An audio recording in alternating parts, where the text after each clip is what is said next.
Hey, I'm hellorodney. Thanks for clicking on my video. You know, the situation with the Wisconsin recall elections failed by the Democrats. They won 2. Looks like they won 2. They needed 3.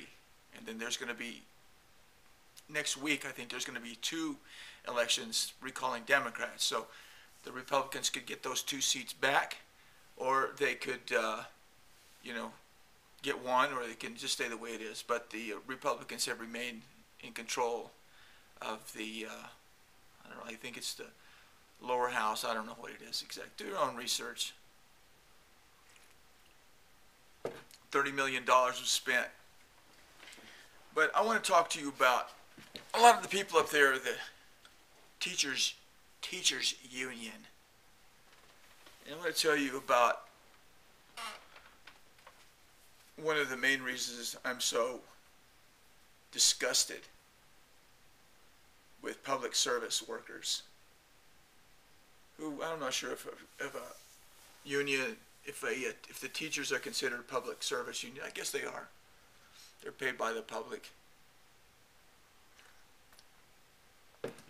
They're not janitors, but they're, well, janitors would probably do a better job of teaching children than the teachers. I wonder how many of you teachers that are watching this, probably not very many, you know, are teachers unions. How many times when you go to the union meeting do they talk about improving the education of the children? 0. That's how many times. Is it all about the kids? Is it all about the kids? Or is it about getting paid? I was just reading the other day, let's see if the story's still up there,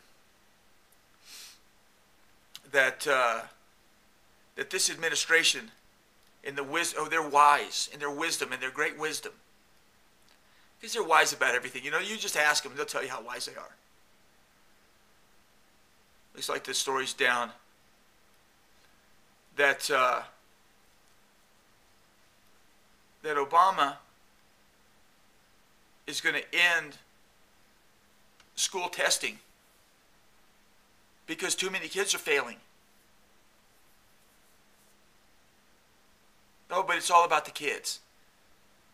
You have a kid that can't read, which I was one of those kids. I could barely read. I never read an assignment in school. So instead of finding out who these kids are and keeping them in one location until they can figure out how to do something, they just keep pushing people through. Oh, there's too many kids failing. We have to let them go because they'll have poor self-esteem. You know. Well, what kind of self-esteem do they have after they get out of school with a piece of paper saying they graduated from high school and they can't read? What kind of self-esteem is that? Morons. Teachers now. Those who can do, those who can't teach. Let me repeat that. Those who can do, those who can't teach.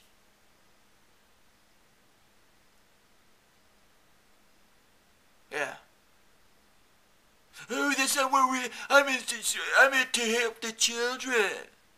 Well, maybe that's why you got into teaching, because you want to help the children. But once you got in there, the teachers union turned your whole attitude around. So now it's all about you. It's all about the teachers. It's not about the kids. Unless there's an election, then it's all about the kids. You know, oh, there's the kids. Oh, we're kids.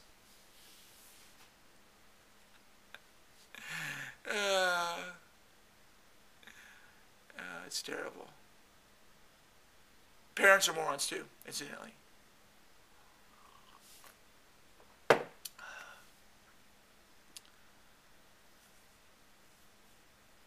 They want to defend crappy teachers because their kids like them or something. You know, it's like they can't teach, but they make the kids feel good. What a sad deal. And it's really disgusting, those people that use children. You know, they use children. to get their way. And they have no desire to help kids. No. Because if they had a desire to help kids, 70% of them who can't read would be able to read. If you had a business, say you had a business, you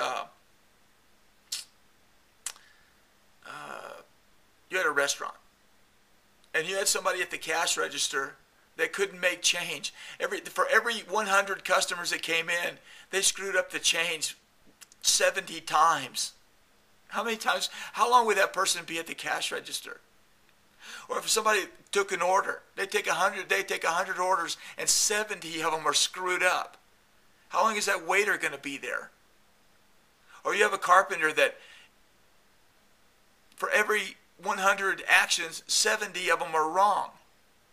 How long is that carpenter going to be there? Well, that's about the percentage of what teachers do. They get about, I think it's like 32% or something like that of children can read at a proficient level. So it's basically 30 to 70, 29 to 71 or whatever.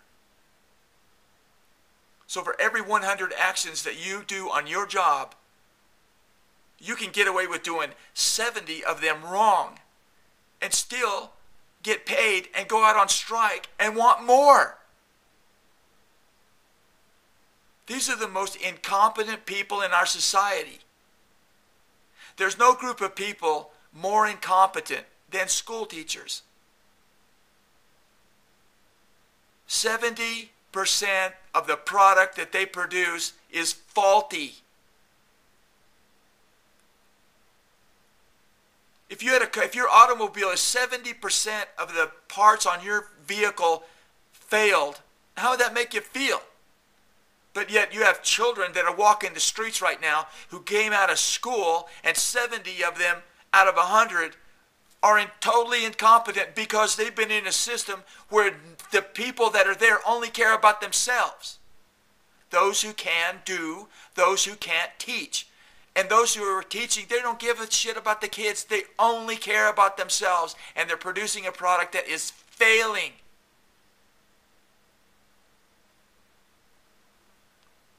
But oh, we got to give the teachers more money because they're teaching our children. You know, I can understand why my parents didn't wake up. Neither of them even got out of high school. They thought because they had a job and because they paid taxes to pay for the teachers, that the teachers were going to teach their children. That's why there's so many people homeschooling right now. They're not going to put their children in these freaking failure factories. Why should people put their children in these failure factories so that their kids can turn out to be failures? Oh, but it's the teachers' union. And they're going on strike if you don't give us what we want. You can't do that to us because we're teaching the children. But every time you want money, it's always, oh, the children, the poor children. We need to save the children. You're a bunch of liars is what you are. Yeah, you're a bunch of liars. In order to be, and it disgusts me to even think of you using the term union. You know, it's just disgusting to me. You're not a union. I've been a member of 5 unions. The steel workers, the carpenters, the office workers, the operating engineers, and the scenic and title artists. 5 unions. In order to be a union, you have to be an organized group negotiating against capitalist enterprise. You have to have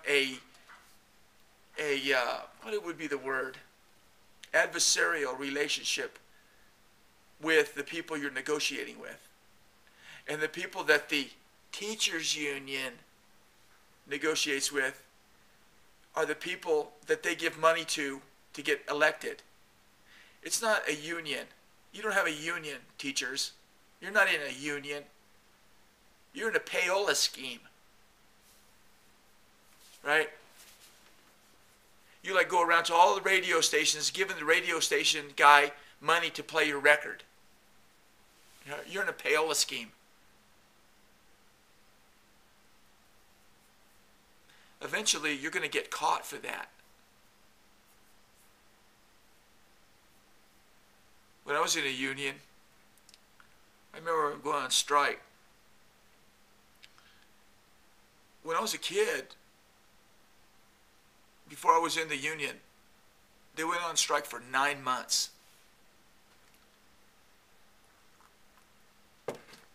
9 months. Because they had an adversarial relationship.